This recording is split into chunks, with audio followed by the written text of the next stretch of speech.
ये है अंजलि। अंजलि ने 50 लाख रुपए का लोन लिया। बैंक ने बोला अप्रूव्ड, पर पहले महीने का ईएमआई था सिर्फ 3125 रुपीज। सोच रहे हैं कुछ तो गड़बड़ है? बिल्कुल नहीं भाई, 1 मिनट में पूरी कहानी। अंडर कंस्ट्रक्शन प्रॉपर्टी लोन में पेमेंट होता है स्टेप बाय स्टेप। जैसे जैसे कंस्ट्रक्शन कंप्लीट होंगे, इंस्टॉलमेंट में पैसा देना है।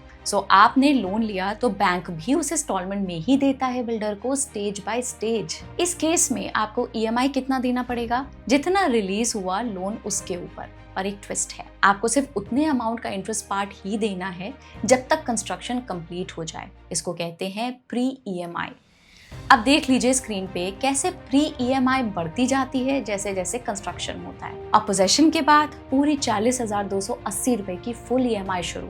अब समझ में आया फर्क? और एक सीक्रेट बोनस, इन 2.5 सालों में आपने जो 5.2 लाख रुपीस प्री ईएमआई भरा वो पूरा वेस्ट नहीं गया।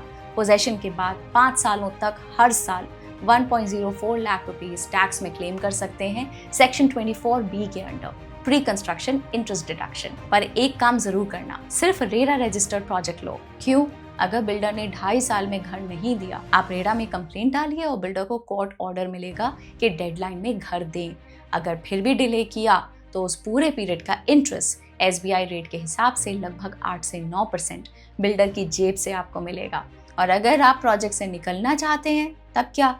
रेरा बिल्डर को पूरा पैसा रिफंड करने पर मजबूर कर सकता है इंटरेस्ट के साथ। ये होम बायर का सबसे बड़ा हथियार है। क्या आपको कुछ नया मिला सीखने को? कमेंट करके बताइए।